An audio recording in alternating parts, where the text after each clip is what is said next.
Oak Lawn. I'm Mayor Barry. We're here in Village Hall, Channel 4 Studios, and I'm here today with Crystal Cizak. Crystal, you are one of our newest chamber members. Welcome to Oak Lawn. Thank you very much. And you have a very unique business that I wanted residents to know about that we have in the community here. So you are the executive director of Cornerstones. Yes, correct. Cornerstones is in the space just under the Children's Museum, and you may have driven down 95th Street and seen the very colorful windows and wondered what that is. So we're here today to introduce you to our community and learn about what you do. So what is Cornerstones? Cornerstones is a provider that has a lot of different therapy services to help children with varying disabilities.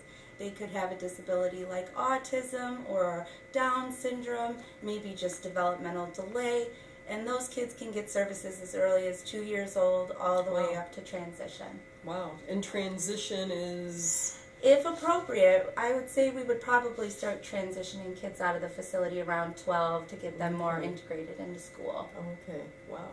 And then after school, then Park Lawn, an organization Yes. like they would then pick up the services Correct. for these kids. Mm-hmm. So I'm hearing crazy numbers of the amount of kids now with autism. Yes. Now, autism is not like you have it or you don't. Mm-mm. It's not like your hair is blonde or it's not. No. It's a spectrum. Right. Now, what does that mean? So when people say autism is a spectrum, what it really means is that you can meet somebody with autism today and say, wow, he was very social, or he could really have a great job, and I see a future for this person in a career field like public speaking maybe. But at the same time, maybe you meet somebody on the autism spectrum the same age and they're completely nonverbal. They have trouble doing daily living skills. Unfortunately, some of them maybe never have vocal behavior. So we're working on getting them independent, getting them able to integrate into the community, and hoping that kind of creating that foundation helps for a great life. So I'm a young mother, and I'm watching my 1.5-year-old or 2-year-old or 3-year-old. How would you even know that they have autism? I mean, 2-year-olds are kind of wild and unpredictable, and how do you even diagnose it in someone that young? And is it better to have it diagnosed younger, or does it matter? It definitely matters. Early diagnosis is key to helping these children. How you would know is, we have so many visits with our primary care physician at an early age. They're getting all of their shots, they're going back for their 12-month checkup, and they'll do an interview with you, and they'll ask you, are they hitting these milestones? Oh, I notice he's not talking. I notice he's not speaking, or maybe he's flapping when he gets excited, engaging in some stereotypy, so rocking back and forth, flapping like this, maybe not having interest in peers. A kid at a park around 2 years old, they want to play with the big kids, right? They want to follow them down the slide. Is your son or daughter doing that? If they're not, maybe you might want to get them a diagnostic evaluation. And so who would do that type of evaluation? A clinical psychologist does that. All of the major hospitals in the Chicagoland area do have that service, but we also provide that service as well. We have Dr. Quintero, who's a clinical psychologist. She previously worked at Rush, and she'll be here every Monday to do early diagnostic evaluations. So I'm a mom raising my 3rd child, and child 1 was already walking and talking, child 2 is taking over the world. Child 3 just isn't into it. Now, every child's different. If a mother or father or grandparent is concerned, or a teacher for that matter, so they would schedule a consultation. They would reach out to their pediatrician. And do they need a referral for those services, or can they self-refer? They can self-refer. So those services, your primary care physician is usually the first person to kind of catch it. And then they might recommend a diagnostic evaluation. But then from that, it is hard because, like you're saying, that family dynamic of, well, he'll walk at his own pace, he'll talk, he's the baby, you spoil him too much, Linda, right? All of those things, that's parents just looking out for kids, and that's also every kid being different. But there are key milestones that these children miss, and they are noticeable. One is speech. Speech is huge. Are they talking? Are they babbling? Are they trying to request? And then another one is their maladaptive behaviors. Can they tell you what they want? Are they pointing? Are they utilizing the environment to get their needs and wants met? Or are they flopping to the floor and tantruming, not like a typical 2-year-old, but for extended periods of time? Are they developing rigidity? Are they not really that flexible? Those are kind of things that if you're experiencing those at home, or if you're concerned about your grandchild or your niece or your nephew, first step is just bring it up. It's a hard conversation to have. It doesn't always go the way we plan. But even just giving somebody a piece of information that they choose not to look at for 1 month, it's still sitting there. And maybe when they're ready, they pick up the phone and they would call me. So autism has been around as long as people have been around. Yes. But it seems to be increasing more and more. Do we know why that's happening? So we've changed the whole entire diagnostic measure for autism. What that means is we're getting better at diagnosing it. So yes, the numbers are increasing. We can't deny it. CDC just came out with a brand new report. It is increasing, but are we catching it earlier? Are we getting more fluid? Are we doing with a it? better job, or are there more cases? So the classic case is my brother-in-law, well, I'll mention.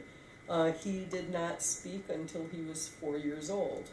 And then he spoke, he said they had nothing to say. Now, a lot of times when a child is not speaking, you instantly think there's a delayed intelligence or developmental problem.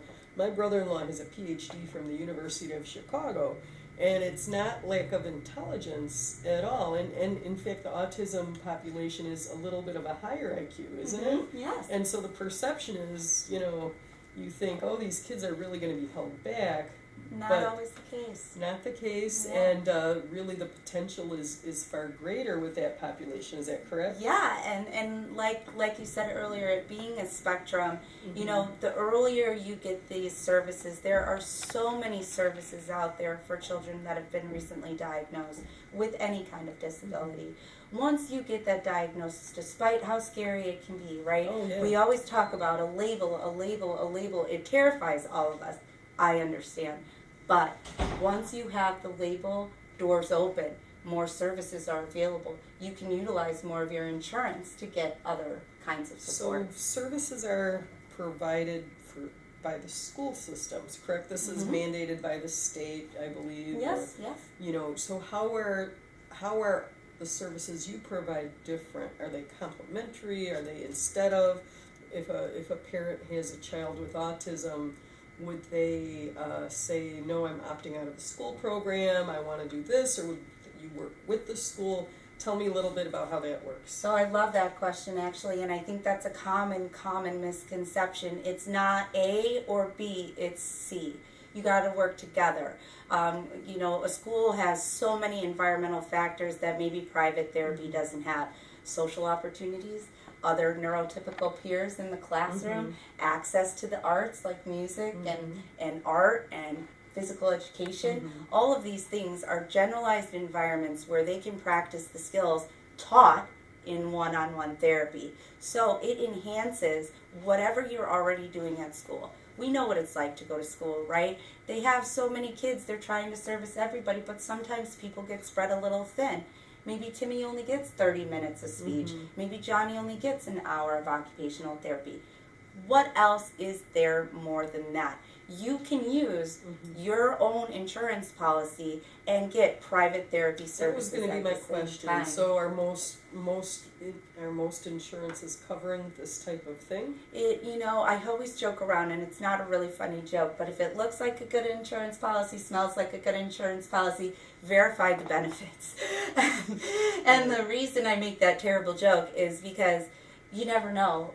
There's some self-employer funded policies that opt out of behavioral health, which means they just don't have those services under the policy. And many residents are on county care, what would be called the old Medicaid system. Are your services covered under that? Yeah, so wow. for speech and OT, we are accepting Medicaid perfectly fine. Everything is going well. The process does take a little while to become in network with the public insurance, but we're working on it. We do accept the waiver. So the waiver for ABA therapy, it's called the PUNS list. If you're on Medicaid, you have a case manager, I would recommend reaching out to your case manager and saying, hey, on Channel 4, I saw that, there's a this new service in town. Yeah, there's a new service. They said something about the PUNS waiver. I would like more information on it. It is an allotment of money that you can get to use for services. Whether you choose to do respite care, mental health is really important. Take a break, take your other children to Mariano's or to the Children's Museum. Or if you want to use it for behavioral therapy, you can use it for that as well. So it's however you choose to use the money. So, as an optometrist, I see a wide range of autistic patients, and I've seen some patients that were nonverbal, on the ground rocking, and you couldn't connect with them at all, turn into fully functional, wonderful adults that you would never know this was in their past. And this is such a wonderful thing that we can do as a society for these kids. Invest in our future. Yeah, exactly. So tell me a little bit about the types of services you do there. What's a typical day? Yeah, what does it look like? That's a great question because I think ABA therapy, like a lot of different therapies over the years, they've changed, right? When you say ABA, what does that mean? That's a great question. So ABA therapy is a behavioral therapy service. It's called Applied Behavior Analysis. And Applied Behavior Analysis is a systematic approach to decreasing the symptoms of autism. Is it effective for other disabilities? It is. However, insurance, we are a mandated state, it is mandated through insurance to cover behavioral therapy for children diagnosed with autism.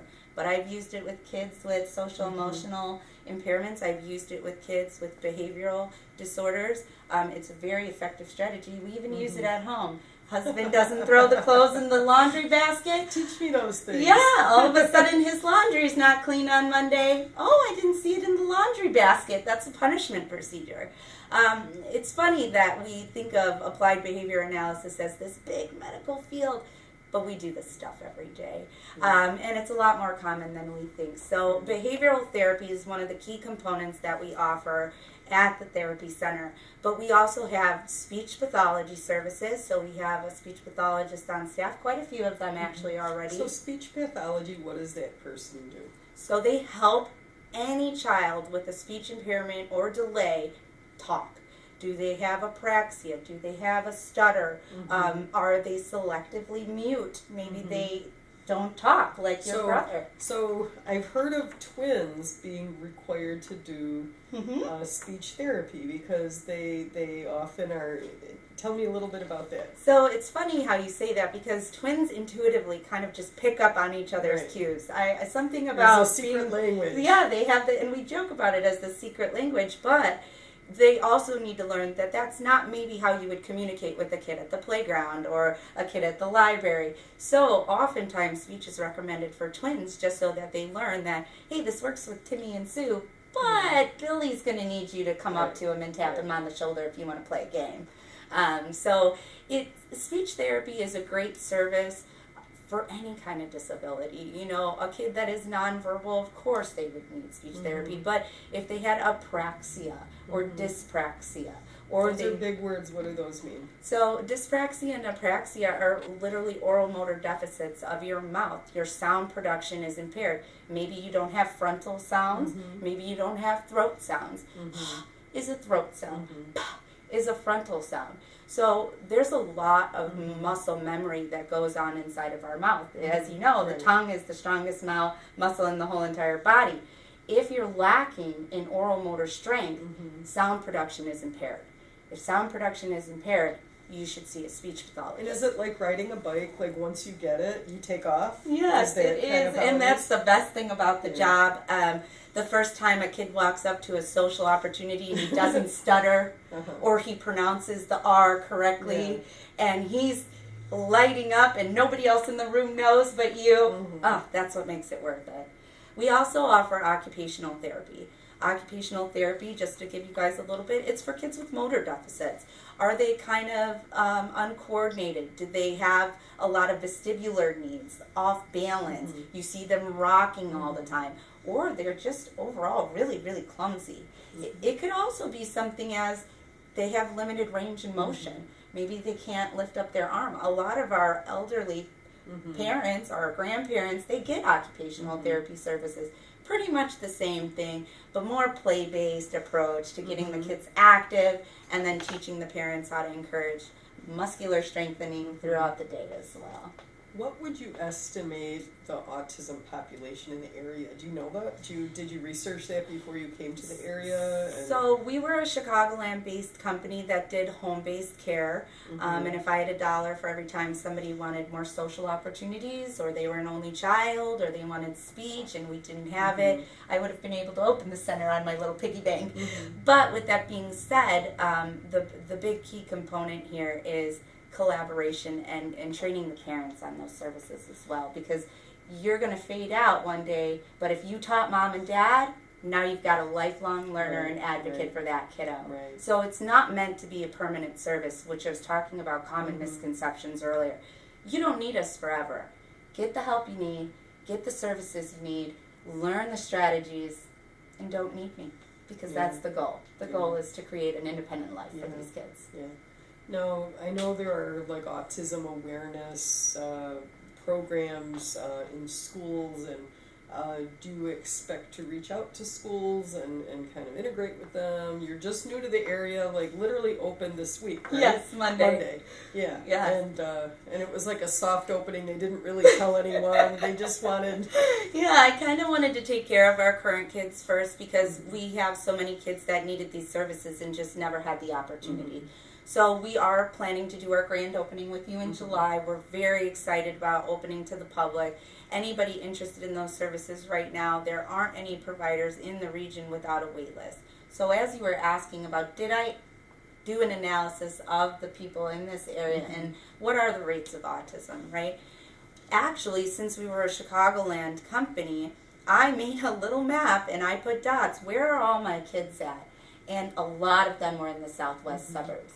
Not is that because it's more prevalent here, but it's because there's not a lot of services out here. So they were reaching out and advocating for home-based services because they had no other options, because there's not a service provider like us in the southwest suburbs. So I did it because I saw a need and I filled the need, and then that great space under the Children's Museum kind of popped up at the same time. So we would have been silly to pass on it. It's a beautiful space. We're very lucky to become members of the community. Yeah, well, we're excited you're here, and we're going to put your information on the screen for people who have questions. You seem very approachable. Yes. You don't mind people reaching out. But I imagine there's an awful lot of parents who are like, what can I do more? What, we're doing everything we know how to do, but is there more we can do? And again, I think of my childhood, we didn't really have any awareness of this. And we just said, oh, that kid there, just leave him alone. And that did not serve that population well. So I'm thrilled we have options, and parents have resources. And that's a big part of it. It's about spreading the awareness. If you don't talk about it, if you brush it under the rug, are you really doing a service to the population? How can we help, right? As we know, the baby boomers are all turning into geriatric population. Yes, we are. There is more need for nursing homes, right? But you see a need in the community, you fill the need. Same thing with these kids. If it is increasing, if this is going to be a trend that we see across the United States, what are we going to do as people of the community to advocate for these children to get the supports that they need? Good. Yay. Yay. Is there anything else you want to say that I didn't touch on? Really, that people would be interested? Yeah, really, if you have any questions, if you're not even sure you understood any of the mumbo jumbo that I just said, please just pick up the phone and give me a call. I have an open phone, open door policy. I love spreading awareness. I could talk about this all day. But pick up the phone, give me a call. I'll come out, I'll meet you. You can come see the site. We're starting tours daily. People are just popping in, getting a lot of walk-ins from the stickers. So we are really excited, and it's an open door policy. Any questions or drop-ins, we would love to see you. And so ages start at 2-ish? Yeah, 2-ish. And then it's on a case-by-case basis when the services would terminate. Yeah. But kind of preteen for sure. Preteen is where you really want to start getting them into the community, start getting them the independent living skills. Do they know how to manage money? Do they know how to go to McDonald's and order some food? Do they know how to wash their own clothes? It does take a big shift from like skill acquisition of this is red, this is A, this is B, this is D, right? Versus it takes a shift to how are we going to create an independent lifestyle for you and get you ready for the job world, right? Yeah. Because nowadays they're teaching kids what we learned in like 3rd grade, in 1st grade. So think about how these kids already have that obstacle in front of them. Earlier you can get any kind of supports, any kind of community awareness, the better. Great. Well, I appreciate you so much coming down to talk to me and our community about your new business, and we wish you the best of luck. So once again, they're right by the train station. The Children's Museum's upstairs. They're downstairs with La Michoacana, my favorite new place, isn't it? That ice cream is great. Oh my god! It's good. It's dangerous, but good. It is. It's really good. So a lot of wonderful things happening in the center of town, and you are one of them. So thank you very much for coming out, and please call the number if you have children or grandchildren or just have general questions. It's a great resource in our community. Thank you so much for having me today. It was great talking to you. I appreciate the opportunity. Thank you.